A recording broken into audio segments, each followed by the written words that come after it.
Welcome everyone to our November 2025 release webinar. My name is Klaas Kooistra, with me is Laurens Wapenaar, both product manager at FinDock, and we're very excited to give you an update on what's in our November 2025 release. Before we get started, this session will be recorded and will be posted on our YouTube channel afterwards, where you can watch it back and share it with your colleagues or peers.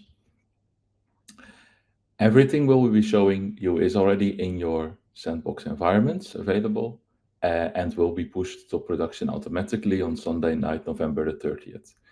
If you want to follow updates or see more, then you can see status.findock.com for details and live updates on what's coming. In this webinar, we want to take you through 4 topics. The first one is we want to give you an update on our running pilots and betas.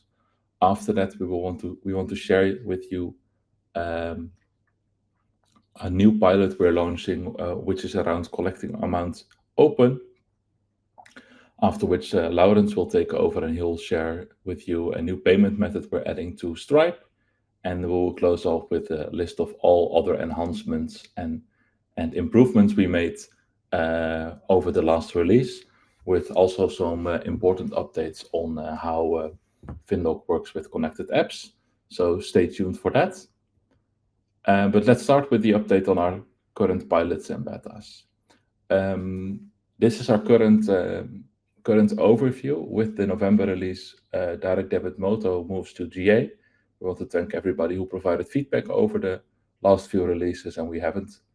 And we've confirmed it works, and it's a great enhancement to everything we're doing.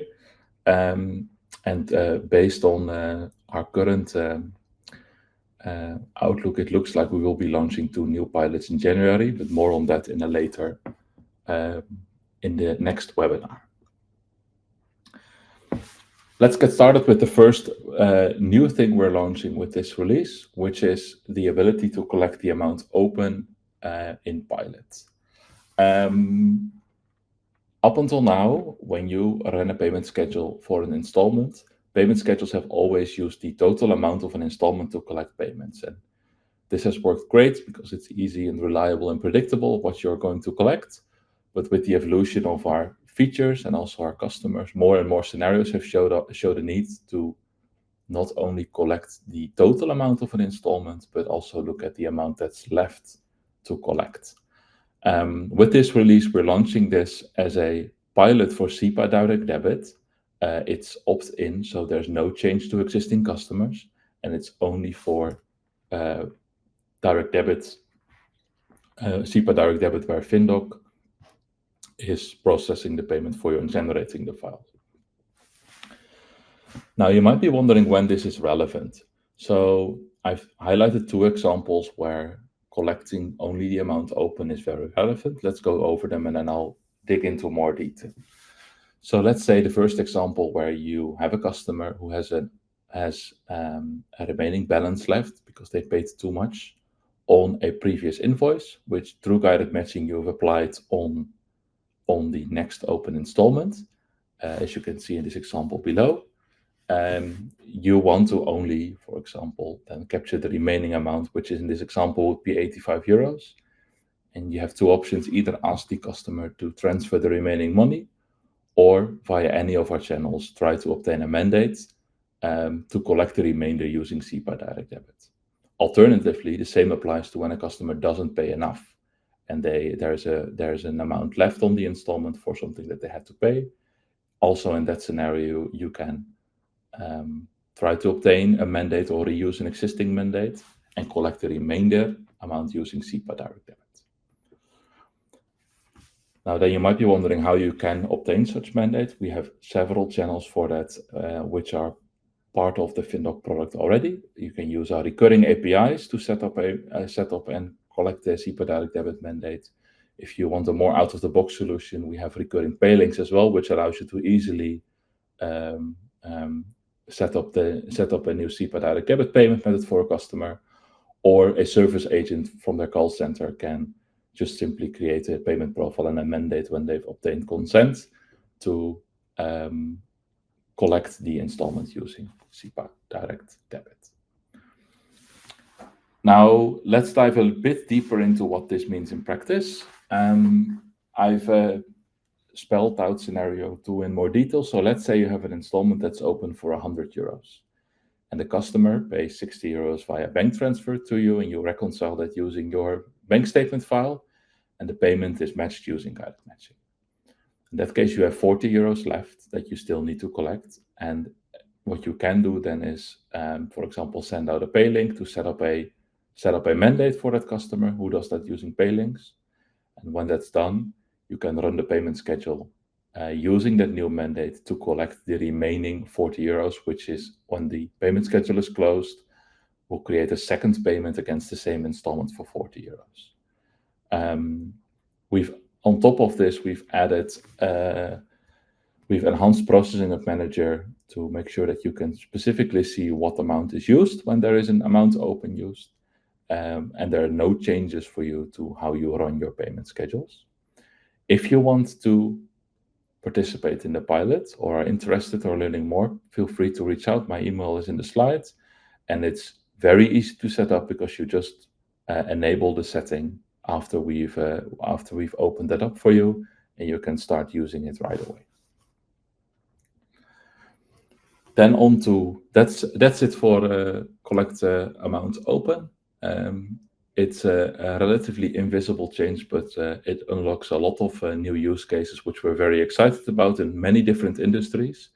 And with that, I would like to hand over the mic to Laurens, who is going to tell you all about pre-authorized debits with Stripe. Thanks, Klaas. So we have added a new payment method to our Stripe integration specifically. This is the direct debit scheme used in Canada, which is called pre-authorized debit, or PAD for short. We've enabled this for both one-time and recurring online payments to the Stripe hosted payment page, which means that now this payment method is available through both Go Cardless and Stripe, giving you a couple more options than you had before, but also making sure that Stripe now has both the ACH direct debit and the PAD direct debit payment methods. So you can make one processor, integrate one processor, and use it for both payment methods. On to our bugs and enhancements, or our small wins, as we like to call them. So first update is around Salesforce connected apps. After recent security issues, Salesforce has implemented changes to the connected apps structure, which is an integration pattern that also we use for our apps. And they have applied these changes in October. After those changes, existing connections to Webhub and Processing Hub, which use connected apps to integrate with Salesforce, were unaffected. But if you would try to set up a new connection with one of these two apps, you would be affected, and you would need to do some manual actions in your Salesforce setup. So to prevent potential interruptions in the future, but also for new integrations, we do recommend the steps followed in our documentation and the communication that Salesforce and FinDock have sent out. Now, to be a bit more specific, because the steps that you need to take are very specific and cover a set of actions both in the FinDock setup but also in the Salesforce setup themselves. For each of the apps of FinDock that use connected apps, we have implemented specific steps in the app itself, in the context of the setup of Processing Hub, Webhub, but also of Midas that we use for deployment of metadata in our setup. So payment method and processor, picklist, for instance. And in your own FinDock setup, in your environment, you can see which steps have already been performed in your environment and which steps you still need to take. These guides, in-app guides, also provide descriptions, helpful documentations, and where possible, deep links to the Salesforce setup where you need to do some configuration. We highly recommend that you check your FinDock setup so that you can perform these actions.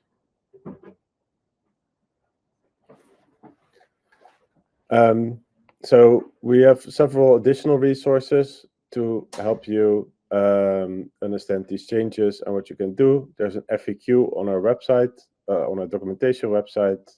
You can find the Salesforce announcements online, and if you're still uncertain what to do or are experiencing issues, please reach out to FinDock support, and they will guide you through this change. Another thing to keep in mind is that, as announced, we have declared the classic permission sets of FinDock end of life. Basically, these were the permission sets that didn't use permission set groups. And by end of life, we mean that we will no longer update these permission sets if we do product changes. They will not be deleted simply because that's not how Salesforce works. So they will stay available in your environment. But if a product change of FinDock requires a new permission, these permission sets will not be included. We highly recommend you make sure that you have migrated to the new permission set groups or the new permission set patterns if you haven't done so yet. Also here, we have a bunch of resources to guide you through this change. There's migration guidance on our documentation website, and it includes a detailed overview of which permission set groups do we have, which permission sets do they include, how to use them for which persona. And again, if you are uncertain or experiencing any issues, our support department is there to help you. Now there's many other smaller and larger changes that we did in this release. I'm not going to go through all of them, but one I'd like to point out is also a nice cleanup thing and prompted by Salesforce changes, that we removed all Salesforce workflow rules that we still had in the package. There were only a few, and replaced them with Apex logic, so that we're ready for this change on the Salesforce end. If you'd like to get the details on all the many other changes that we did, you can find these descriptions in the release notes on our documentation website at docs.findock.com. Now that's it from us. We hope to see you back with our January release, where we have a bunch of exciting changes in store and new additions to our product. Me and Klaas will stick around for questions, but if you have something else to do, we wish you a great weekend. Thank you.